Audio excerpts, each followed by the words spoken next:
উৎসবের মরশুমে তারা সর্বক্ষণ তটস্থ হয়ে থাকতেন। কখন কোথায় আগুন লাগে দৌড়াতে হবে। সবাই যখন পুজো দেখতে ব্যস্ত, তাদের দিন কেটেছে দপ্তরের কাজে, পরিবারকেও সময় দিতে পারেননি। উৎসব শেষ হতেই এবার কিছুটা স্বস্তি ফিরেছে। রবিবার দুর্গাপুরের সিটি সেন্টারে পরিবার পরিজনদের নিয়ে দমকল কর্মীরা তাই প্রীতি সম্মেলনের আয়োজন করেন। মিলনোৎসবে সামিল হন রাজ্যের মন্ত্রী প্রদীপ মজুমদারও। সেই সময় আমরা কোনো পরিবারকে আমরা সময় দিতে পারি না এক প্রকার বলতে গেলে, তো সেটা তো একটা দুঃখ থেকেই থাকে মনের মধ্যে।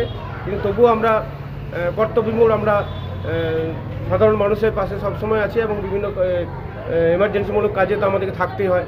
তাই আমরা সমস্ত কিছু মিটে যাওয়ার পর এই একটা দিন আমরা বেছে নিয়েছি, যেহেতু রবিবার এবং একটু লাইট সময়টা আমরা এই সময় দেখলাম আর কি। তো সেখানে দাঁড়িয়ে আমরা পরিবর্তন নিয়ে বিভিন্ন হোটেল রেস্তোরাঁতে না গিয়ে আমরা নিজেদের জায়গার মধ্যেই দমকলের কেন্দ্রেই আমরা একটা ছোট্ট অনুষ্ঠানের আয়োজন করি এবং সেখানে কিছু বিভিন্ন পরিবারের বাচ্চা টাচ্চারা আছে, তারা বিভিন্ন নৃত্যানুষ্ঠান সঙ্গীত পরিবেশন করে।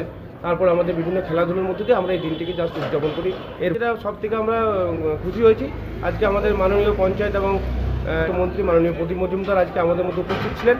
আমরা ওনাকে আমরা সত্যি খুব ধন্য হয়েছি এবং আজকের দিনে যে উনি যে আমাদের ব্যাপারটা বুঝতে পেরেছেন এবং সেটা উনি বলেও গেছেন, আমরা তাতে খুবই আপ্লুত। দমকল কর্মীরা আমরা খুবই খুশি। আপনার নাম? আমার নাম ফাল্গুনী মুখার্জি।